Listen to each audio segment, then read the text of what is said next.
Bom dia, pessoal. Estamos aqui no Rio de Janeiro, na Barra da Tijuca, no condomínio Mundo Novo, passando umas férias e estamos seguindo o noticiário vindo de Davos e os acontecimentos aqui no Brasil, com alta preocupação. Porque uma coisa incrível que eu constato é que tanto comunistas como liberais não criticam o comunismo, a ditadura chinesa. Não se faz uma crítica, um arrazoado ideológico para justificar, de parte dos comunistas, a mudança ideológica de 360 graus da China frente ao marxismo-leninismo, absorvendo as condições do capitalismo com relação à absorção de capitais e não com relação ao mercado, porque com relação ao mercado eles administram isso, os preços internamente, utilizando Preobrazhevsky e outros, cálculo de monopólios, insumos, né? Que existia aquele cálculo que os russos produziram, aquela matéria. Leontief também, né? Outro economista. No entanto, os liberais são mais contraditórios ainda do que os comunistas, porque os comunistas podem dizer, não, é um regime comunista que está dando sucesso, e os liberais lhe cravam a crítica, dizendo, não, está dando sucesso porque entrou o capitalismo. De certa forma é uma mesotes, né, aristotélica, se junta a ditadura e o regime forte do comunismo com os investimentos de parte e os baixos salários de baixos direitos debaixo do liberalismo, né? São paradoxos reais que estão existindo e que dá à China uma configuração em 30, 40 anos de segunda potência mundial, e em mais 20, 30 anos vai chegar à condição de potência inconteste em todo o mundo, se não houver um outro tipo de traçado, um outro tipo de evolução na história. Agora, paradoxalmente, aqui no Brasil, é que esse maniqueísmo, esse estado de gangorra ideológico que alterna entre comunismo e liberalismo, alternando PT e PSDB, e agora não mais o PSDB, mas o partido do nosso presidente ou quem está no poder, porque nós todos começamos uma revolução nas ruas em 2013. E quem começou essa revolução era anticomunista e havia alguns antiliberais.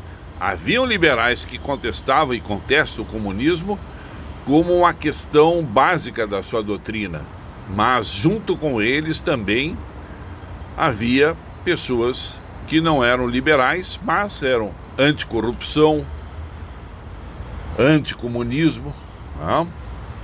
Os getulistas ortodoxos, todos eles, Celso Furtado, toda aquela configuração de desenvolvimentismo do tenentismo do cedo e o tenentismo do tarde, que é a Revolução de 1964, tinham esse tipo de visão e possuem ideologicamente esse tipo de visão. Como Getúlio Vargas dizia, somos a meia estação entre o capitalismo e o comunismo, não é nenhum nem outro. Utiliza, como a China faz, os benefícios, as coisas boas de um e de outro. Há custos nisso. Um dos custos piores da social-democracia é a corrupção da própria social-democracia pela prática de aumento dos direitos materiais, que são aqueles direitos arbitrados pelo Estado Nacional, em prol dos menos possuídos, dos hipossuficientes, numa forma de demagogia ou populismo, comprando o voto e corrompendo, muito mais que o patrimônio, o princípio republicano, o princípio da república. Agora, nós que fizemos a Revolução de 2013, de julho de 2013, que estamos há tanto tempo e viemos com esse governo, ombreando com o governo, com o Moro, Mourão e o nosso presidente Bolsonaro, nós estamos chocados, porque há um paradoxo, há um rompimento, uma ocupação total do liberalismo que desconsidera a aliança com outras forças e que inclusive tem uma visão paranoica, bélica, que todos os que querem criticar ou se põem num outro tipo de posição, querem filtrar para dentro um outro tipo de crítica ou de visão crítica reflexiva sobre o problema do todo, porque nós somos um arco-íris, nós somos uma complexidade, nós não somos só uma cor, como os comunistas queriam ver. Instalar só o vermelho, agora se instalar só o azul aqui, ou só o verde, aqui que nem as árvores aqui embaixo, né? Ou só o azul do céu, graças a Deus que saiu esse chumbo, né? Também não é razoável, porque o mundo é multicolorido. A democracia, o Estado democrático de direito, ele é múltiplo, é diversificado, tem várias cores, e é da própria democracia permitir o debate para que as cores consigam conviver em conjunto, se atendendo, mais ou menos, não todos, mas cada um tem que abrir um pouco mão de algum dos seus direitos para fazer a construção do futuro. Nós sabemos isso. Agora, a Revolução de 2013, a Revolução das Ruas, é feita, vem um governo e coloca só os liberais no poder e retiram toda a possibilidade de participação no governo de outras forças e calam a boca das outras forças. Nós somos anticomunistas, mas também nós somos antiliberais no ponto de vista de que o liberalismo ou o comunismo em demasia, os princípios de igualdade, o princípio de liberdade, que dizem respeito a comunismo e liberalismo, aplicados em demasia, eles também fazem com que o sistema não funcione. Nós temos que dosar isso. E o governo não está tendo meia medida. Está tomando uma posição que nem a de Fernando Henrique Cardoso. Chamem Fernando Henrique Cardoso para o governo e vendam tudo. Comece a vender, estão vendendo a Petrobras, já vendeu, está vendendo o refino, está vendendo a distribuição, já vendeu. Está vendendo a Eletrobras, vai vender tudo, pretextando pagar as contas, pretextando pagar a dívida pública, já está em 4 trilhões. Fernando Henrique pretextou isso, o Brito lá no Rio Grande do Sul, não pagaram nada. Aumentou a dívida. O Plano Real, que dizem que foi um sucesso, dolarização, leia o meu livro, Guerra das Moedas, é onde abriu. A dívida dos militares estava em 60 bilhões, foi para 760 bilhões. Fernando Henrique agrediu a Constituição, cometeu um crime de lesa pátria contra o princípio de republicano, fazendo a emenda em prol da sua reeleição e elegendo prefeitos e governadores. E isso foi que abriu, deu a chave de abertura, chave de ouro para desmontarem o regime republicano no país, né? Vendendo tudo, e não curaram o Brasil, trouxeram o Brasil para essa crise. Todo mundo fala em mercado aberto. Vai ver se os Estados Unidos têm mercado aberto, está lutando contra a China numa guerra comercial violenta. Não existe mercado aberto total. Mercado aberto total é para os ingleses querem isso, estão em Davos e o Guedes vai lá e senta no colo deles, pelo amor de Deus. A Damares fala, tem um discurso, diz que os policiais, militares e professores deveriam ganhar mais. No entanto, o Guedes, não por discurso, não por dizer isso, aquilo, mas por fazer na prática, desmonta os direitos dos trabalhadores e também desmonta os direitos previdenciários, e desmontando isso, desmonta o Estado Nacional. Não existe essa realidade só de sociedade civil, sem regramento ou regrando a si própria. Nós vamos constituir máfias, manda quem pode, obedece quem precisa. Eu sei que tem uma série de problemas com a justiça, com os outros poderes, os demais poderes, mas não é assim que vai se fazer tudo isso. Ou nós chegamos num limite de conversação entre as forças que levaram o presidente da República e os que estão no poder, nós chegamos a uma conversação, ou começa a se cindir a base presidencial. E nós vamos provar o quê?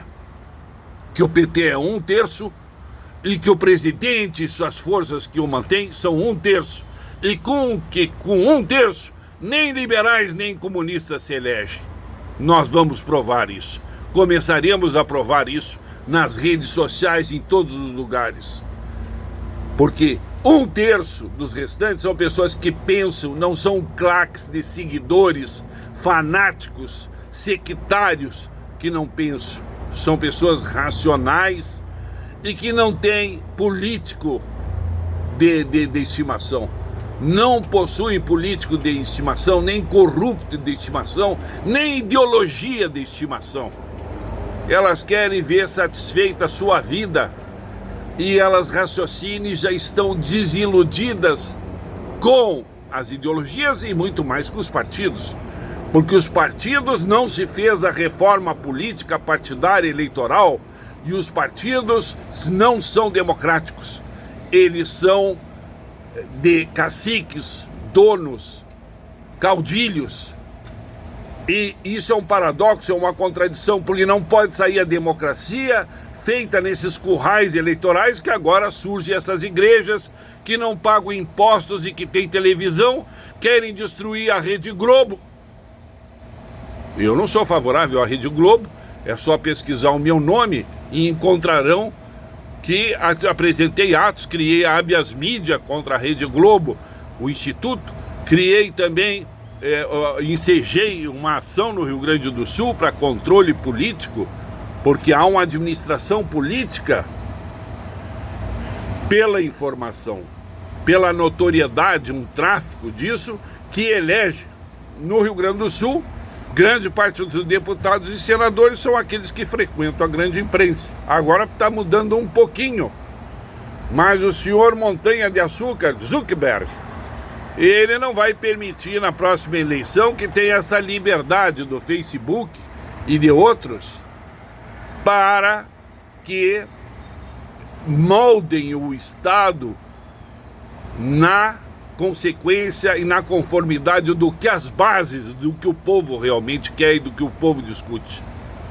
Então, é uma advertência ao presidente da República e aos ministros e ao governo que eu elegi, eu é que os coloquei aí, trabalhando que nem um cavalo na eleição, sem receber nada e não pretendo receber nada, nem estou cobrando nada, mas em função de valores, eu coloco que vocês pensem muito bem, porque nós vamos começar a conversar com os seus opositores, com o centro, e do centro vai começar a haver uma resistência e nós vamos mostrar aos liberais que eles são 1/3 e não são a totalidade. Vocês vão ver o seu tamanho, porque vocês estão ocupando a revolução das ruas de 2013 por força do dinheiro e do poder econômico. É isso que eu tenho a dizer. Contra a Corja, Sérgio Borja.